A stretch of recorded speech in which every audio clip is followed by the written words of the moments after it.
வணக்கம் வியூவர்ஸ். இன்னைக்கு நான் உங்க கூட என்ன ஷேர் பண்ண வந்திருக்கேன் அப்படின்னா, கவின்மிகு கப்பல் இந்த பாடல் எடுக்கப்பட்ட ஆ வகுப்பு வந்து 7ஆம் வகுப்பு இயல் 2லேருந்து எடுக்கப்பட்ட பாடல். இது பாடல் நம்ம நுழையும் முன்பு இதுக்கான சுருக்கம் பார்த்துடலாம். கடலும் கப்பலும் கண்ணுக்கு விருந்தாக காட்சியளிப்பவை. அலைவீசும் கடலில் அசைந்தாடிச் செல்லும் கப்பலை காணக் காண உள்ளம் உவகையில் துள்ளும். அச்சம் தரும் கடலில் அஞ்சாது கப்பலோட்டியவர் நம் தமிழர். அச்சம் தரும் கடலில் அஞ்சாது கப்பலோட்டியவர் நம் தமிழர். காற்றின் துணை கொண்டு கப்பலை செலுத்திய நம் முன்னோரின் திறத்தை சங்கப் பாடலின் வழி அறிவோமா. பாடல் உலகிளர்ந்தன்ன உருகெழு வங்கம் புலவுத்துறைப் பெருங்கடல் நீரிடை போழ இரவும் எல்லையும் அசைவின்றி ஆகி விரைசலல் இயற்கை வங்கூழ் ஆற்ற கோடுயிர் திணிமணல் அகல்துறை நீகாண் மாட ஒள்ளெரி மருங்கு அறிந்து ஒய்ய. இந்த பாடலை பாடிய ஆசிரியர் பெயர் மருதன் இளநாகனார்.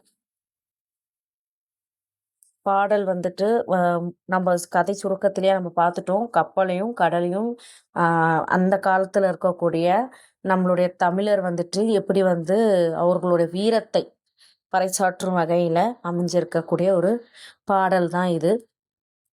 பாடலுடைய பொருள் பார்த்துடலாம். உலகம் புடம்பெயர்ந்தது போன்ற அழகு பொருந்திய தோற்றத்தை உடையது நாவாய். அது புலால் நாற்றமுடைய அலைவீசும் பெரிய கடலின் நீரை பிளந்து கொண்டு செல்லும். இரவும் பகலும் ஓரிடத்தும் தங்காமல் வீசுகின்ற காற்றானது நாவாயை அசைத்துச் செலுத்தும். உயர்ந்த கரையை உடைய மணல் நிறைந்த துறைமுகத்தில் கலங்கரை விளக்கத்தின் ஒளியால் திசை அறிந்து நாவாய் ஓட்டுபவன் நாவாயை செலுத்துவான். அந்த காலத்துல இருந்த தமிழர்கள் வந்துட்டு எப்படி அந்த பெரிய பெரிய அலைகளையும் தாண்டி காற்றையும் தாண்டி அந்த கப்பலை வந்து கரை சேர்த்துப்பாங்க அப்படிங்கிற அவர்களுடைய வீரத்தை பறைசாற்றும் வகையாக அமையப்பெற்ற இது ஒரு பாடல் தான் இது. ஸோ நம்ம இந்த காலத்தில் இருக்கிற மாதிரி அந்த காலத்தில் நம்மளுக்கு அந்த அளவுக்கு இது வாட்ஸ் டெக்னாலஜி வைஸ் சொல்கிறது. ஸோ அது கிடையாது. அவங்க வந்துட்டு ஒரு படகு அந்த மாதிரி தான் அவங்க வந்து செலுத்தி இருக்கணும். அது பெரிய பெரிய அலைகளை வீசக்கூடிய நாற்றமுடைய அலைகளை பெரிய பெரிய அலைகளை வீசக்கூடிய கடலில் அவர்கள் வந்து எந்த ஒரு வசதியும் இல்லாமல் அந்த கப்பலை வந்து அவங்க வந்து கரை செலுத்துகிறார்கள் இல்லையா. அவர்களுடைய வீரத்தை பறைசாற்றும் வகையை அமையப்பெற்ற பாடல் தான் இது.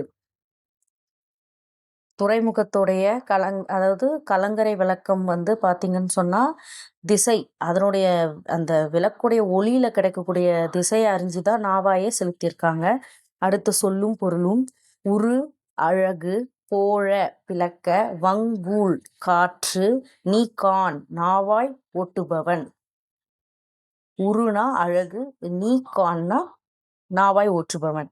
வங்கம் அப்படின்னா கப்பலை தான் வங்கம் அப்படின்னு சொல்றோம். எல் அப்படின்னா பகல், கோடு உயிர்னா கரை உயர்ந்த, மாட ஒள்ளெரினா கலங்கரை விளக்கம். நூல்வெளி பார்த்துருவோம். நம்ம இந்த நூலினுடைய ஆசிரியர் யாரு? மருதன் இளநாகனார். அவர் வந்துட்டு கலித்தொகையில 35 பாடல்கள் பாடியுள்ளார் மருத திணையில. அதனால அவர் வந்து மருத திணையில பாடுவதில் வல்லவராக திகழ்றதுனால அவர் பெயர்ல மருதன் இளநாகனார் என்று அழைக்கப்படுகிறார் இல்லையா.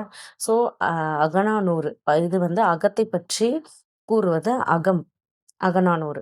புறம் பற்றி கூறுவது புறநானூறு. ஸோ புறநானூறும் 8 தொகை நூல்களில் ஒன்று தான். அகநானூறும் 8 தொகை நூல்கள் ஒன்று தான்.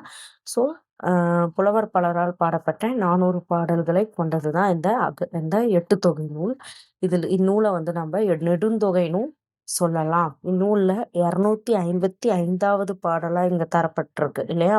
நம்ம இந்த பாடல் பார்த்தோம் இல்லையா, கப்பலும் அந்த இது கடலும் சார்ந்த இந்த பாடல் வந்துட்டு 255ஆம் பாடலாக இங்கே இருக்கு, அமையப்பெற்ற பாடலாக இருக்கு இங்கு.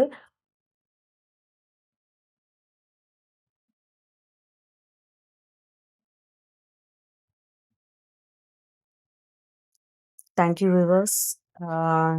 நம்ம சேனலை லைக் பண்ணுங்கள், ஷேர் பண்ணுங்கள், சப்ஸ்கிரைப் பண்ணுங்கள். Support me. Thank you all.